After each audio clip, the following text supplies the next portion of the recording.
There's a ghost in my computer. Oh, she said we're using that one. Yeah. Not in question. That's so good. That's so good. People are going to love it. All 125 of them. This happened about 15 years ago when I started working, but reminded me of a story when I went to my former manager's retirement lunch this week. When I first started working, I was a junior on-site IT analyst at a regional sales office for a medical supplies company. We had a mix of marketing, sales, and field support in the office. There was a guy who was in field support who looked very close to Doc from Back to the Future and was always tinkering away in the lab. But he also had an office with a desk, a PC, and a phone in it. I come in one morning to check the voicemails on our tech line, and he left a voicemail stating that he would like a new computer put into the lab. I asked my manager if he could find out why he needed a new computer in the lab and in his office, and asked if we could replace his PC in his office with a laptop and a docking station. So I walked down to the lab, and there he was tinkering away with parts for a medical device. I approached him and told him I was here to follow up on his request for a secondary computer, and I asked him some questions. He turns around and shuts the door to the lab and invites me to sit down, and proceeds to tell me that he believes there's a ghost in his computer in the office because it randomly shuts down while he's working on it.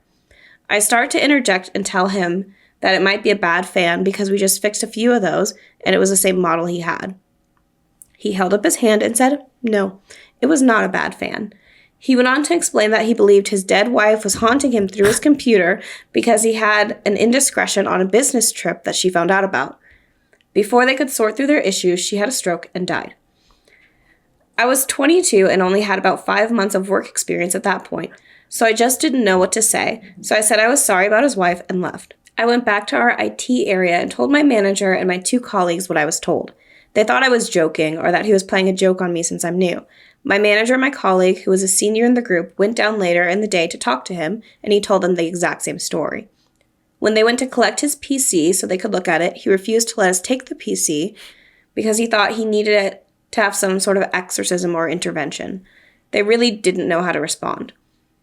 That weekend, we had to be in the office anyway for a network upgrade, so we took a look at his computer, and sure enough, it was a bad fan. We replaced it and put it back and decided not to say anything to him and see what happened. A few days later, he sees me walking by his lab and calls me in. Then he tells me over the weekend he went to see some sort of psychic or something, and she helped him talk to his wife so she wouldn't haunt him anymore. And he knows it worked because the computer is no longer turned off on him when he was trying to type up his field visit reports. I didn't want to burst his bubble, so I told him I was glad and reported back to my manager. That is so funny because, okay, this is the perfect setup to what I was going to tell you, too. Okay. This is really funny because this guy felt so guilty that he cheated on his wife, and then he was like, she has to be haunting me. That's like the only thing that makes sense. Right. Because nothing else makes sense. I have to like communicate with my wife because I know I fucked up and she caught me right before she died, and she died. Yeah. Breaking that apart, oh my God. That would be the worst like thing. That could be a movie. Yeah. That could be a movie. Mm-hmm. Like, you literally, like, your partner finds out that me, as the partner, finding out that my partner cheated on me. Oh, you would haunt the shit out of Quentin. Oh, I would haunt. I would haunt. I would haunt. I would go out dying as I'm, like, walking to whatever pearly gates there are. I'd walk up and I'd be like, me always closing my eyes to imagine. I'd walk up to St. Peter or whoever the guy is at the gate, and I'd look him dead in the eyes and say, "Send me to hell. Yeah, no. I have some demons I need to talk to. Yeah. And I need to learn. I need to find a sensei or something that can absolutely rip my soul apart and make me into a demon so I can go back and haunt his ass." Yeah. We will have an uprising. Yeah, It won't just be you. It'll be a whole flock of demons descending on this one person. I don't think it would ever be Baby Quibbib. No, but never Quibbib. But,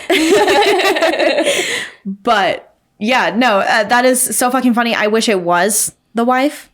I would love if it was the wife. Yeah, I wish it wasn't a fan. What if maybe the wife tried a few different computers when she was like projecting herself. She's like, ah, shit, it's not that one. Yeah. Shit, it's not that one. And it just so happens that projecting your spiritual ghost plasma into computer breaks the fan. She just goes around breaking all the fans in the office. Two things can be true. Yeah. That leads me to it's so sad. It makes me I'm not ready. so sad. So I'm trying to think of the gentlest way to put it. So you really can never trust anybody, right? Like no idol is safe at all, ever. Yes. So, if you would like to correlate in your own head, ghosts, ghost man, cheating. Did it click? Zach.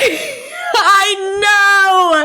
What did he do? So, Zach Baggins and Holly Madison have been dating off and on since like 2019. I love Holly. Yeah, we all love Holly, former Playboy.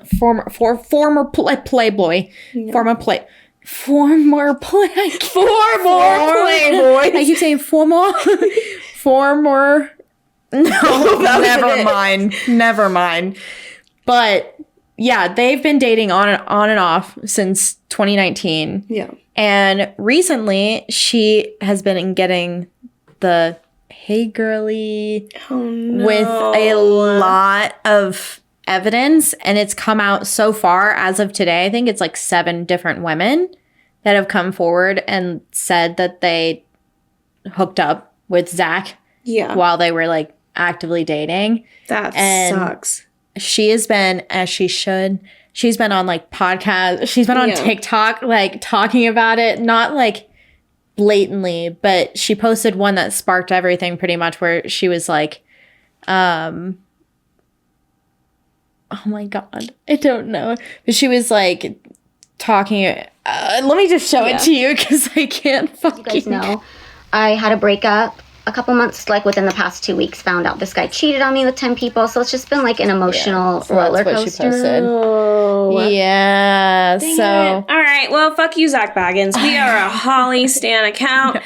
And it makes everything so sad for me because it's like that's like my comfort show. Yeah. And I'm like, I'm still gonna watch it because it's my comfort show, but now it's not going to be as comforting for me because every time I look at Zach, who I used to adore, I'm going to look at him and be like, ew. I hope the ghosts do get you. Just yeah, right. People have been commenting and they're like, don't blame him. He was possessed. Stop. Dude, some girl commented on her TikTok and was like, I had a friend of mine hook up with him and she told me that he brought girls to the museum after dark to see if the ghosts approve of them. That's insane. I read that, and then even Holly Madison commented on it. She said, rolling on the floor laughing. She hit him with the waffle. Like this one? Yeah. What do you guys think about it? He like he's walking around like pointing. He's like, send me a sign. Break the lights. And they're like, ew, smacking things around. Oh my God. Imagine how humbling it would be to be taken to Zach Baggins Museum to get the seal of approval to fuck. Yeah. And the ghost being like, and him walking you to the door and be like, sorry, the ghosts don't think we vibe. Sorry.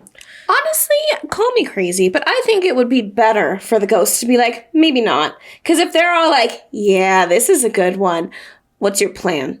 You know? I feel like it's just because like she's a little freak. You know? Like they're like, yeah, that's a good one. Or this looks like a good soul for us to snatch. This is a good one. So you get her in the vulnerable state of being naked and orgasming, and then we'll slip on into her soul and take over. Oh, I don't like that. Yeah. That was like a really graphic visual. Yeah. Slip it. I've been listening to graphic audios. What can I say? I started listening to Fire and Ash. This is off topic, but they have a graphic audio. Anyway, going back to the point. So yeah. Wait, is it Fire and Ash? Fire, Blood and Ash? It doesn't fucking matter. Anyway. So yeah. Anyway, I thought this one was really funny. No, that is really funny. I don't know. It hits a hard line for me because I'm like, he cheated. Disgusting. Yeah. But I'm he deserves to think he's haunted, at least for a little bit. Yeah. And see, then it's like, yeah, never mind. I changed I'm like, I was like on the fence and I'm like, no. Because he went and found closure for himself to make himself feel better. Yeah. Like, he literally went to a psychic and she probably had this whole, like, George? It's like a Scooby-Doo run. What?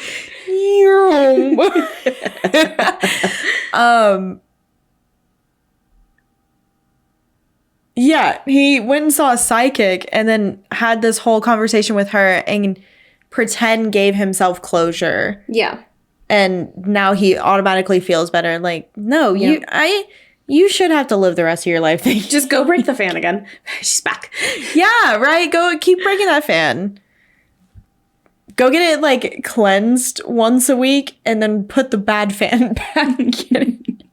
He's like, oh, well, the ghost is back. Your wife is back, man. Sorry. She really doesn't think you gave your penance. Mm-hmm. That's what it's called. That's what it's called, right? Penance? Penance, yeah. Penance? Penance. Penance? Peninsula? If you enjoyed that little story, be sure to watch the full episode here. And make sure you like, subscribe, and all that jazzy. Jazzy? I see what you did there. Wait, what was that?